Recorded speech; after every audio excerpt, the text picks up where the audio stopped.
Listen, I try to be nice. I try to be nice. You're mimicking me. You're mimicking me. Okay, that is rude. This conversation is over. And this conversation... Listen, I try to be I nice. try to be nice. You're mimicking me. You're mimicking me.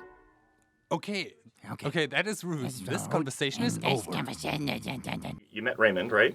Hello again. So Raymond, in addition to being a story artist on the film, was actually a voice actor as well. He plays Zombie. I don't know if you saw the zombie character in Batzman, as well as, I don't know if you saw the character Gene. He's one of the Nicelanders.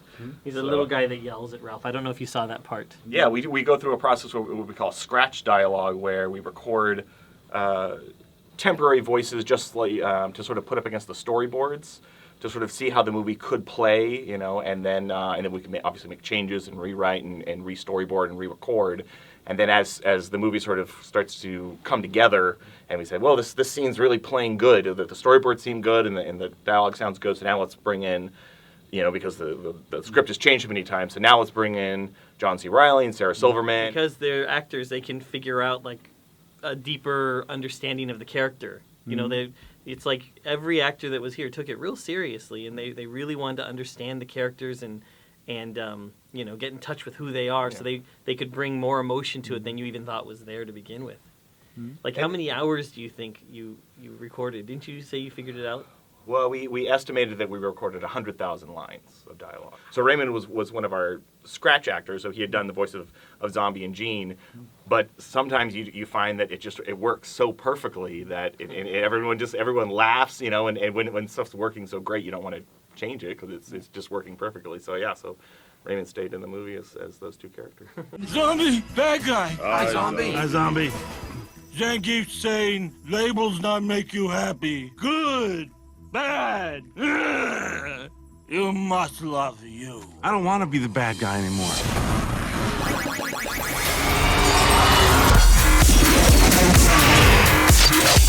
One world. One chance. One duty. Niceland, which is where Ralph is from. It's a very kind of simple, this 3D world that's based on an 8-bit kind of game. The skies are vivid, you know, black. There's really almost no atmosphere. The colors are very vivid and, you know, very reminiscent of an 8-bit game. Versus Hero's Duty, which is a first-person shooter game. That's the first place Ralph goes. That's different than his world. How can you make it as different as possible from what he knows?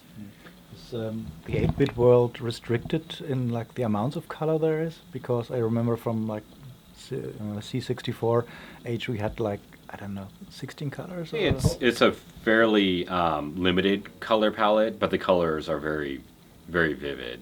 So it's there wasn't like a hard fast rule, but it's fairly simple. One of our biggest worlds in the movie is a world called Sugar Rush, and that's where a lot of the movie takes place. It's this kart racer game. It's made out of desserts and candy and things like that.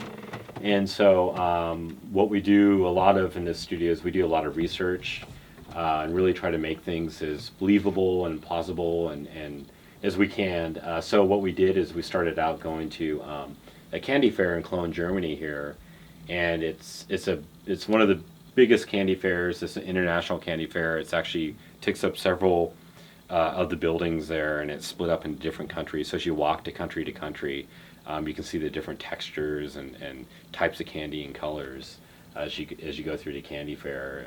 There's also nice things that you don't think you're going to learn from doing these kind of things. For instance, the image on the very bottom, the middle there, is this candy that was really cleverly displayed in a case. And what they had done is they had taken a jewelry case and displayed all this foil wrapped candy. And what's cool about using a jewelry case is it has all these little LEDs embedded up into the frame, which you don't see just looking at it, but you see it reflected into all the candy, and it makes it really over dazzling and really appealing. Another thing we did is we brought in some various food photographers, went through their portfolios, talked to them about what are the things you normally always do, the things you try to avoid to make food look good.